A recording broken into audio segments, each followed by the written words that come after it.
Hey there, I'm Lance and I'm a gamer. And I'm Sam and I'm a non-gamer. And we are Love to Hate, where we try to help gamers find great games to play with non-gamers. And today we're taking a look at Nacho Pile by Pandasaurus Games.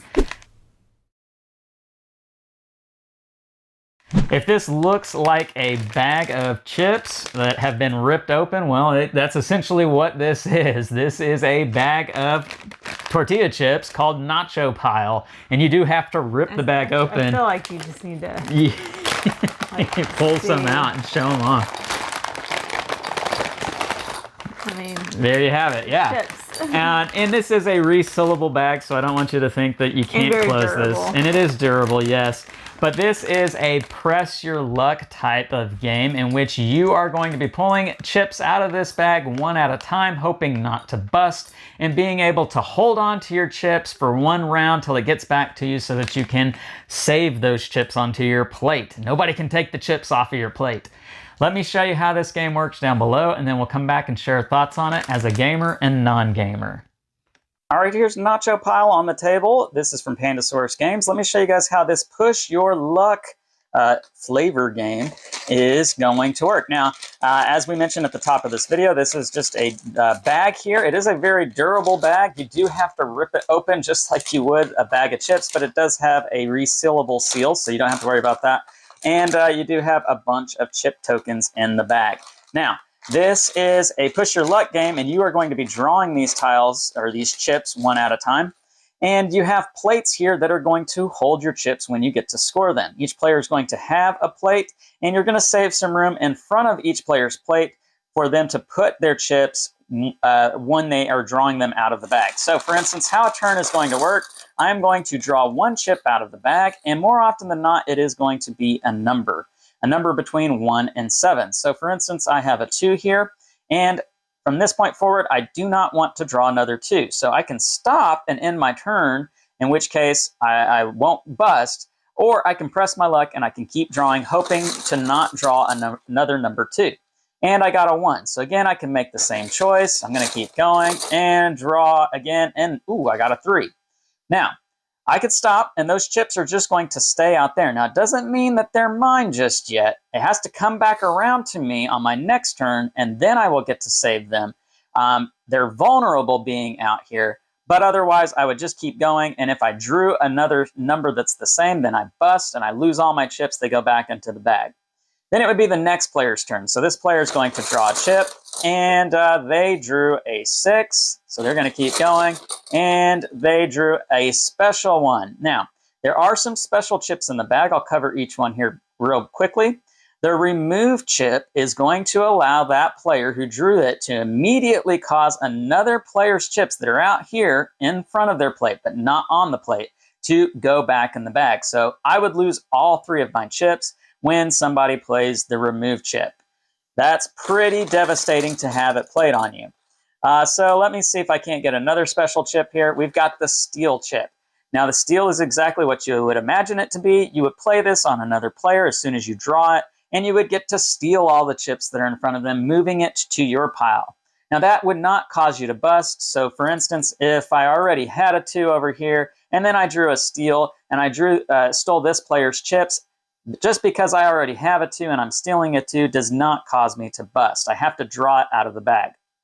So let's say that 2 is drawn out of the bag. And when this happens, as you draw chips out of the bag, you're going to look and see if there are any players who still have that same number in front of their plate. So for instance, I have a 2 here, and this player just drew a 2. When that happens, any matching chips that are out in front of the players are stolen and given to that player. So you are going to lose your chips as people draw more chips out of the bag if they match the chips that you have. And that's something you're hoping doesn't happen, but it will indeed happen. And when it comes back around to you on your next turn, if you have any chips remaining out in front of you, then you get to save them, putting them on your plate, and now they're safe and nobody can steal those chips. That is what you are ultimately hoping to do. Now, there are a couple of other special chips in the bag. Let me see if I can draw both of them here. we have the score chip. Now, the score chip is going to let you choose one type of chip that's out in front of you, not on your plate, and you get to immediately score all of those chips. So in this instance, I would definitely pick 2 because I have 2 of them, and they go on my plate. My 6 is still vulnerable for me. The wild chip is a special chip that allows you to have it be any number that you need it to be. So for instance, if this is what I have out in front of me, then I am not going to assign it any one of those numbers. I'm going to say it's a 2, and it would stay out there in front of me. And I can keep going, knowing that I did not bust on that turn. Now, if I draw another wild, then I would bust because I have a wild out here. But if I drew a 2 out of the bag, knowing that I said that that's kind of like a 2, I don't bust because these are 2 different chips, even though I said it was a 2. That would be how that would work. And when it comes back around to me, I would get to save all of these chips, including the wild chip, and put them on my plate. Now, ultimately, what you're trying to do in this game, the person who wins, you're going to keep playing until there is only 1 chip left in the bag, and you pull it out of the bag immediately when that happens, regardless of whose turn it is. You get to save all the chips that are still out in front of you. All players get to do that, putting them on your plate. And then you see who has the most of that particular type of chip, the last one that was drawn from the bag. So in this case, a 4. And whoever has the most of that particular chip on their plate, they're going to be the winner. And that's it. That's all there is to it. Now, if it were a special chip, then you're just going to count all of the chips that are on your bag, and whoever has the most chips is going to be the winner. And if there's ever a tie, then it will be whoever has the most chips on their plate that breaks the tie. And that's it. That's how you play Nacho Pile. Let's go back up top and share our thoughts on this one. And we're back, and now we're going to share our thoughts on Nacho Pile from a gamer and non-gamer's perspective. So Sam, we've played similar type of games where there's a press your luck element and you're maybe pulling things out of a bag and you're hoping not to bust. I mean, Quacks of Quedlinburg is probably the most well-known game of that ilk. What was your impression of seeing this one? Well, not even talking about the game at all. I think the packaging. Yeah.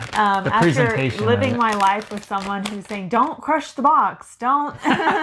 This is such a great game for kids that you can just throw in the car or put in a backpack. Well, and here's the other really good thing about this. You don't really need much of anywhere. I don't know if that's coming up on frame or not, but you don't need much space to be able to store this on your shelf. You can throw this just about anywhere. So just like as a mom thinking about the durability of stuff, this is perfect. Like this is, more people need to think about this when they're with kids games. Now I'll be remiss if I didn't throw in there though, when I do see something like this, I can't help but feel like, is that a little gimmicky? Or is that does it knock the game in any kind of way? I'll say for this aspect, it does play into the theme of it. It's not just a gimmick, it is part of the game because you are pulling things out of the bag. And this isn't even the first game that we've looked at this year, or even in the last 3 or 4 months that's had the same idea. Right? We looked at a game from Blue Orange Games earlier this year, a bag of chips, which was pretty much the same idea. It was a bag that was very much like this, and you were pulling chips out of the bag, but the chips did different things. And this one is more you're pressing your luck in terms of what you're getting on your turn, and as you're pulling them out, you don't want to bust. So different idea, very similar idea to it though. But talk about you as a non-gamer. What was your experience playing this game? I will say I think this is very much a kid's game. I don't know if me and Lance would just, I mean, you absolutely could, just like any other game. Anybody can play it. But I do think it was a really good kids game. And it says 7+. I think you could do younger. We played it with our 5-year-old, our 3-year-old sat with us and helped. The 3-year-old did not like getting his chips stolen. Yes, so he was very upset about that. But it's a good starter game for kids. It's recognizing numbers. There's no addition or subtraction. It's simply recognizing numbers, learning how to take turns, and understanding the probability factor. Right, like after I've drawn 7 chips, the odds that I'm going to bust significantly go up. There's some ideas with that of learning when's the right time to stop. So I just think it was really a fantastic game to play with the family. It's a quick game. Yeah. And I think it teaches a lot of basic for other board games. Yeah. I'll agree with all of that. Let's talk about, as is the case with Press Your Luck games, there really needs to be a good balance between the drama of, do I keep pressing it? Is there enough reward versus the risk factor? Is the risk just so much that I never feel like I should press forward? How did that balance out with you with this particular game? I think it was pretty good. We played with, it was 5 people.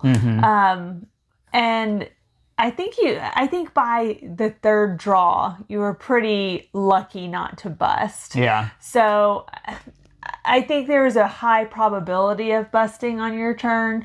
But it also made the game last a little bit longer because, we're stopping after like 2 draws. Yeah. So I think, every game is going to be different, but it's not a high scoring game at the end. No.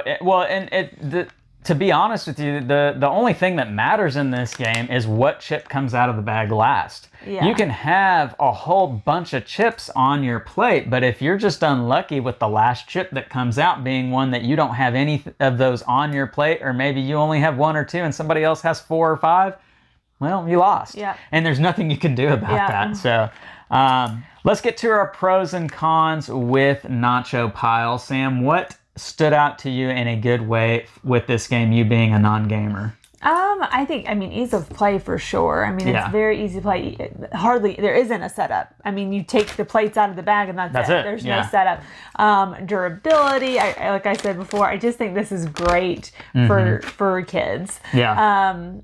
And then quick. It's a very quick game too. Yeah. So all of that. Yeah. For me, I enjoyed that there weren't just basic number chips in the bag, that there were some chips that let you do actions, that let you count them as wild chips. That kind of gave the game a little bit more flavor than it just being a basic push your luck type of game. So I did enjoy that. What stood out to you in not a positive way? It is a one-trick pony. It's not a game that you're going to want to play over and over and over again. Your kids might, because kids are that way. But I think it serves its purpose. It's a good starter game for a game night, but it's not going to be the star of the show. Yeah, it's a good filler game. Yeah, I would agree with that. For me, I did not have a great time with the stealing of the chips.